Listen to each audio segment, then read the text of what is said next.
What's going on, guys? Jack here and welcome to episode 63 of the Bristol Rovers Career Mode series. And in this episode you may be able to tell the quality of my microphone is a little bit better, and if you can tell a difference it's because I do now have a pop shield for my mic, which is absolutely fantastic. But we're going to start this episode off by signing a new right back in Shalliam Logan, the Brentford right back. He looks pretty decent. He's certainly going to be better than Jovan Vidal was, even though he only made a couple of appearances. He was not as good as I thought he would be. So we're going to be signing him at the expense of 40,000, and he's only going to be on 750 a week, which is perfectly fine by me, and we do manage to sign him. So 27-year-old in the club. He'll be here till we get to the BPL, or if we get to the BPL. But I was tempted to get another striker, and right here, I didn't realise this, but Mitchell Duke is out of contract in the summer, so I was like, I'm going to get this guy. If I can get him for 750 a week, he wants £8,000 a week. But if I can get him on £750 a week on a pre-contract, imagine how good he's going to be next season. He's going to be absolutely incredible.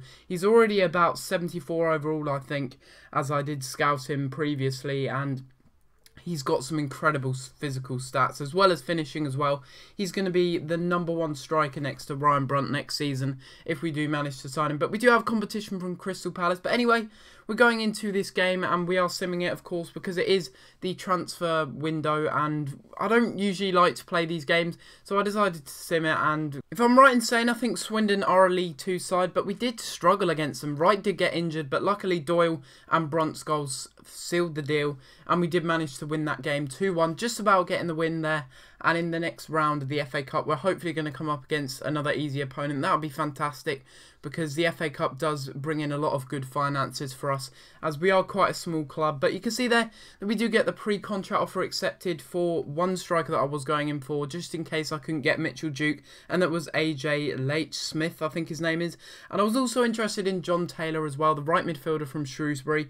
He looks like a quality player. If I can't get him in this window, he'll certainly be a target in the next summer window, or if we do get into the BPL, because if we do, then I will definitely sign him. He's got a lot of potential in him, and they're valuing him very high. That's the only problem. Shrewsbury Town, they just want too much, and I don't have that kind of money and those finances on me. If only Bristol Rovers board could give me a bit more finances. And that is kind of coming to the point of maybe I should actually get a financial takeover in this series. That may help, but luckily we do actually managed to sign Mitchell Duke. This is going to be the best and most crucial signing of this series, because he's costing nothing, first of all. And last time I tried to get him, they valued him at 2.8 million, and I wasn't going to pay them that. I wasn't going to pay that A-League team that.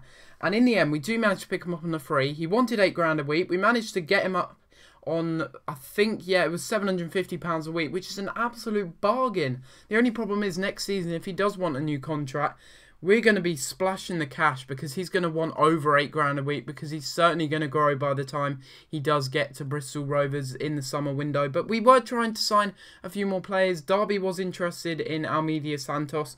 I did want to sell him, and if I did sell him, I'd recall Ryan Gould from his loan deal, as he's just not growing anyway. I've sent him out on loan, and he's been out on loan for quite a while and quite a few times, but nothing's working. So I'm just going to play him this season, see what happens, and then if he hasn't grown, give him one last chance, and that's it. He's going to be out. If he's not grown by then, he's just going to be out of the club. It's as simple as that.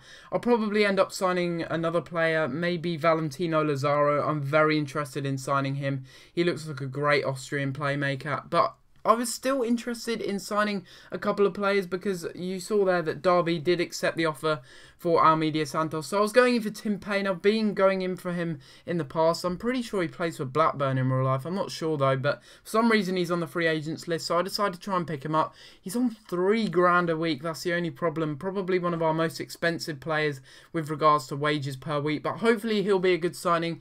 And I was also interested in Max Meyer as well. Now, he was an absolute, he was a bit like Ryan Gould in this series, in the QPR Career Mode series. He just wouldn't grow whatsoever, and hopefully if we do manage to pick him up on loan, that'll be a pretty good loan signing. But he's going to cost us all our wage if we do manage to get him in. But I was interested in Pedro Rizzo as well. I did decide to sign Tim Payne, because I knew he'd be a good signing, and you can see there he's 62 overall. He's only 22 years old.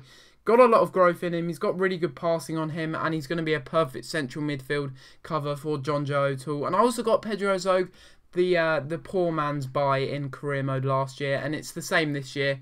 He's 21 years old from Bolivia, and hopefully he'll be a good backup as well. Now we've got enough central midfielders to cover that position, but I wasn't done yet. I was still looking for some scouts to send out into different countries. I sent out one scout, I think, into Scotland. Yeah, I sent this one into Scotland, I think I did. And I sent the other one into England, because hopefully we would then be able to find someone like Gerard Hughes.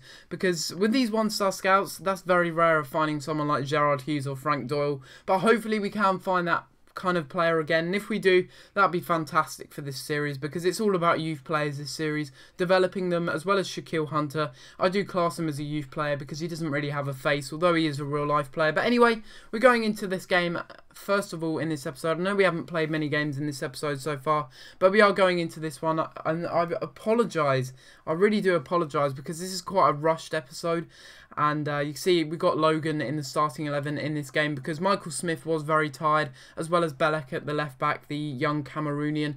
But in this game, I was aware that Sheffield United do have a very good team, and they may be a team that I would be inclined to play with next year on career mode on FIFA 15, because if you look at the amount of young talent they've got George Long in goal. First of all, he's a fantastic keeper, grows to 76 or even higher. He probably does grow to higher, and he's someone that I am targeting for the summer if we do get promoted. He'll be a fantastic backup keeper, because Vieira, mind you, is getting old, and when he hits 33, I'm sure that he will start to decline in stats, which is a bit of a shame. I thought he was a little bit younger than that, but unfortunately I think he's just hit 33. But right here, nothing happened until the 90th minute, and Emile Sinclair, our saviour, with his left foot, his weaker foot, in the 90th minute, scores the winning goal and wins Bristol Rovers this match. Absolutely incredible stuff from Emile Sinclair with his left foot. That is a great finish from him, and he's been fantastic.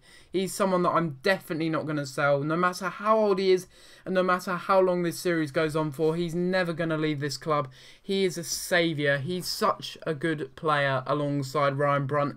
He's been fantastic since I've signed him, and there's no way I'm going to let him go for any amount of money, unless I get offered by Real Madrid for like 15 million, and then I'm maybe inclined to let him go. But you know, that may actually happen, because Real Madrid just seem to overpay for certain players. No offense to Real Madrid fans, but sometimes they do overpay, especially in career mode. We saw with Junior Hoylett, I think, in the QPR career mode series, he was only worth 10 million, and I counter-offered something like £25 million, and they accepted it. But I just can't understand why Real Madrid would want a player like Junior Hoylett. He's a good player in real life, but he's not that fantastic to be playing for Real Madrid. Anyway, I'm getting off topic. We're going into the next match, and it's going to be against Wigan Athletic. This match is very pivotal in our season, because if we do win this, it means that we will most likely get promoted, because we will start to increase the gap from Wigan Athletic, who are currently sitting in second place in the league, and that is quite interesting actually. I think they're only 1 point behind us, so it's a crucial match. If we can get the win in this match, it'll be very good. Now, I just want to take some time to talk about the financial takeover. A lot of you guys did say that you wanted me to do it. Of course, I'm going to be choosing the smallest one possible. If any of you guys could send it to me, I think I've actually already used the smallest financial takeover possible. But if any of you guys could send it to me, you know my gamer tag, just send it to me and I will accept that and put it on the Bristol Rovers career mode. Because although I'm pretty sure about 90% of you did say that you did want financial takeover. So that's something that I'm more inclined to do now, because a lot of you guys do want this series to progress, and we're not going to progress if we get minimal funds. That's just not going to be good for this series. But right in this game, Robert Lainton was really tested in this game, and it may not have shown from the highlights, but that one just went wide there from Emile Sinclair. That was a good chance on the half volley, but unfortunately it just goes past Rob Carson's post there, and unfortunately he couldn't score that one. But Robert Lainton in this match was absolutely incredible. You saw that save early on there in the 9th minute, but he was being forced to make so many saves. And in the 42nd minute here, we go on the counter charge after Wigan Athletic were on the attack. A great little bit of passing move here as John Joe O'Toole finds Ryan Brunt, and Ryan Brunt plays it out wide all the way to Gerard Hughes. He runs down the wing, he crosses it in, and in the end, It is James Paul. I think that's his name anyway. If I've said it wrong, that is just going to be completely embarrassing. I think his name's James Paul anyway. And he scores his first goal. What an occasion to score it on. If we can win this match, that will be very important for us, as I've just said. But James Paul doing well getting his first goal, and hopefully it's the first of many to come, because I think that this guy could be a really good striker, a really good backup striker. I am looking to sell Louis Graben, as he's getting a little bit too old for me, and maybe Max Clayton. I might send him out on loan next season so he can get some regular game time, because he has been complaining about that, and fair deuce, because we've got another striker coming in, of course, and that is Mitchell Duke. He's going to be absolutely amazing for us, and we even make it 2-0 in this match just after half-time when Ryan Brunt hops on the rebound. That was just poor marking there from Wigan Athletic. You've got to admit that was very bad. Very bad defending and pretty poor goalkeeping from Carson to parry it right out into the path of Ryan Brunt. He's going to tuck that one away every day of the week, and he does so confidently. That is his 18th goal of the season, and it's a very easy one, really. I mean, Wigan Athletic were playing poorly in this match. They should have finished off more of their chances, and in the end, well, I don't know, 2-0 within 52 minutes. That's just ridiculous. It shows that maybe I do need to change up the difficulty. But in the end, Ryan Brunt's goal does indeed seal the deal. He gets his 18th goal in all competitions, and that does mean that we do win this game 2-0. And that means we are staying up in the division, and hopefully we are getting promoted as well. But we definitely will be staying in this division for next season if we do lose all of our matches from now on. But Ryan Brunt and James Paul getting on the score sheet within close succession, and in the end we win the game 2-0. Pretty good result, and that brings us a step closer to the BPL. But guys, hopefully you have enjoyed this episode of Career Mode. If you do want another episode, maybe out tomorrow, or maybe another episode of Squads for Profit, be sure to like the video, subscribe if you're new, and I'll see you next time for another video. Thanks for watching.